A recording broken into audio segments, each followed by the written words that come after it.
Olá, eu sou o professor Eduardo e hoje eu vim dar uma aula para vocês sobre o reino fungi. Você conhece os fungos?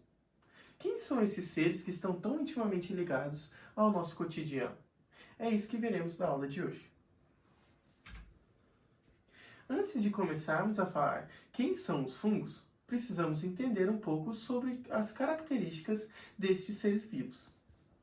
Bom, os fungos, eles são eucariontes. Você se lembra o que são eucariontes?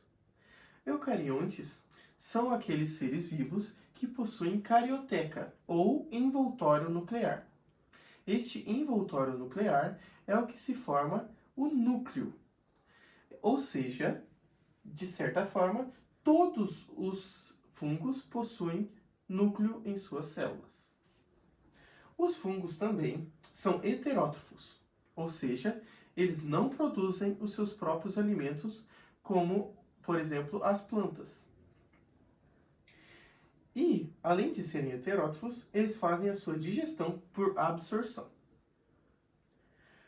Os fungos, eles podem tanto ser unicelulares quanto pluricelulares.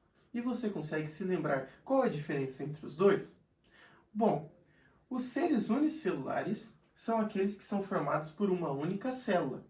E os pluricelulares são todos aqueles seres que são formados por duas ou mais células. Também, estes seres vivos, eles possuem parede celular, assim como as plantas e as bactérias. Porém, no caso deles, as suas paredes celulares são formadas de quitina. E falando um pouco mais, aprofundando um pouco mais sobre as características gerais desse grupo, todos eles possuem hifas. E um conjunto de hifas é chamado de micélio. Alguns grupos de fungos também possuem estrutura reprodutora, que é comumente chamado de cogumelo.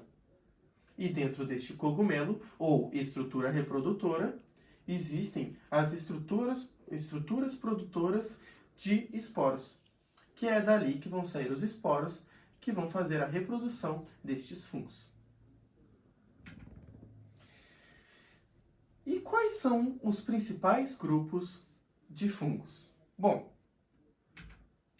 podemos subdividir o grande reino fungi em algumas classes, que são, por exemplo, os zigomicetos, os ascomicetos, os basidiomicetos, os deuteromicetos e também os mixomicetos. Porém, na aula de hoje, só iremos falar das classes mais conhecidas e discutidas. Para começar, falaremos então da classe dos zigomicetos, ou também chamado de ficomicetos. Eu tenho certeza que todos vocês que estão assistindo, já viram alguma vez na vida o bolor do pão, ou também o bolor em frutos. E são esta classe de fungos que causa essa situação. Pois os zigomicetos são os fungos terrestres formados por hifas de paredes de quitina e absorvem essa matéria orgânica, como por exemplo o pão, formando essas manchas verdes chamadas de bolor por conta dos seus esporângios e das suas hifas. Já o grupo dos ascomicetos é muito conhecido por conta do gênero Penicillium. O gênero Penicillium que foi o precursor dos primeiros antibióticos, a penicilina. E também os seres vivos desse gênero Penicillium podem fazer alguns queijos, como por exemplo o queijo gorgonzola e os queijos azuis. Os ascomicetos possuem hifas em forma de saco. E saco em grego é chamado de ascos. Por conta disso veio o nome ascomiceto. Já os basidiomicetos são os mais conhecidos comumente pelos seres humanos, pois esse grupo, eles conseguem se formar os cogumelos, que podem ser tanto cogumelos comestíveis, como é o caso do champignon, Agaricus bisporus, ou também do shiitake, cogumelo shiitake, que seria a Lentinula edodes. Porém, não somente existem cogumelos comestíveis, mas também existem cogumelos venenosos e cogumelos alucinógenos. Eu trouxe aqui também um exemplo de cogumelo alucinógeno, que é este vermelhinho, que no caso é chamado de amanita. E como se dá a reprodução dos fungos? Bom, ela pode se dar de duas principais maneiras, que são a reprodução assexuada ou a reprodução sexuada. Na reprodução assexuada, temos como exemplo o brotamento, que acontece nos levídoros, ou a esporulação, que pode acontecer, por exemplo, na penicília. Também temos a reprodução sexuada dos fungos, em que ocorre a fusão de dois núcleos haploides, formando o núcleo diploide e terminando, então, a reprodução sexuada. Os fungos também são muito conhecidos por realizar associações mutualísticas. Você já ouviu falar sobre associações mutualísticas? Bom, as associações mutualísticas são quando duas espécies diferentes se associam com um benefício ou também um malefício. E no caso dos fungos, as principais associações mutualísticas seriam no caso dos líquens e nas micorrizas. Os líquens, eles são formados por um fungo que está associado a uma população de algas unicelulares. Você já viu algum líquen? Eles são muito encontrados em cascas de árvores, no suber das árvores. Essa associação faz com que o fungo proteja essas algas, fazendo com que elas consigam sobreviver em ambientes muito áridos que elas não conseguiriam sobreviver se não fosse a associação com os fungos. E os fungos vão se beneficiar por causa dessa associação, já que as algas vão produzir carboidratos que os fungos vão se alimentar. As micorrizas é outra associação mutualística em que o fungo participa, que no caso seria a associação entre o fungo e raízes de algumas plantas. Então, as hifas dos fungos vão se associar com as raízes de algumas plantas em troca de nutrientes.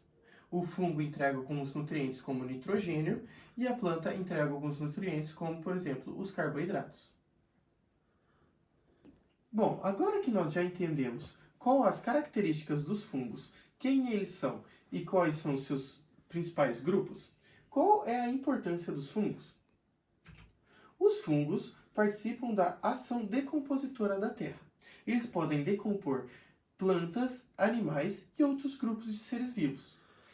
Dentre as plantas, eles podem decompor os seus galhos, os seus frutos, as suas folhas, podem decompor seres vivos inteiros e, com isso, fazer a ciclagem de nutrientes do planeta Terra. Você alguma vez já teve sapinho ou alguma outra doença que estava correlacionada com o fungo? É provável que já, pois os fungos também podem realizar uma ação parasitária, que no caso seria a candidíase, ou o pé de atleta, ou diversas outras doenças nos seres humanos e em outros animais. Mas ela não parasita somente seres humanos. Algumas espécies de fungos, como por exemplo a Emileia vastatrix, ela pode parasitar algumas plantas, causando o chamado ferrugem das folhas.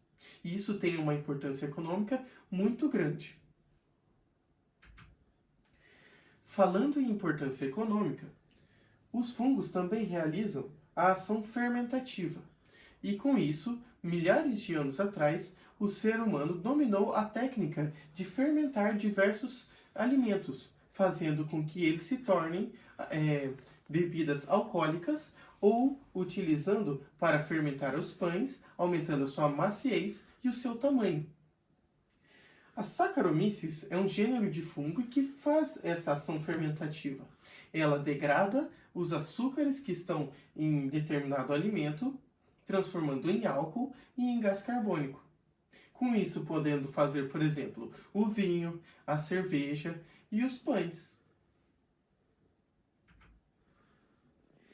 Em 1928, um homem chamado Alexander Fleming, em um dos seus estudos com bactérias, notou que quando um fungo sem querer entrava em contato com as bactérias, causava uma destruição dessas bactérias e a morte delas.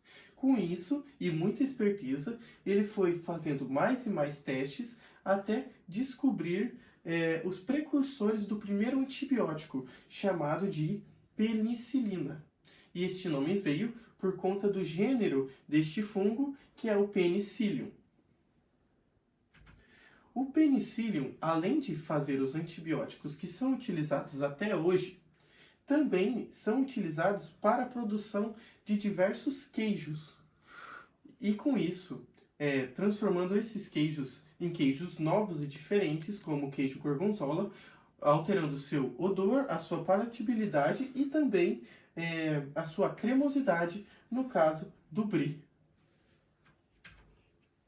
Os fungos também participam da cultura pop. Você alguma vez já jogou algum jogo eletrônico que tinha fungos? Provavelmente já, como no caso do jogo The Last of Us, que virou uma série hoje em dia. Neste jogo, os fungos, eles parasitam os seres humanos, transformando-os em zumbi. E principalmente é falado sobre os fungos no jogo, num dos jogos mais famosos de todos os tempos, o Super Mario World, onde esses fungos, no caso os cogumelos, são utilizados para melhorar os seus personagens e também são amigos do Mario.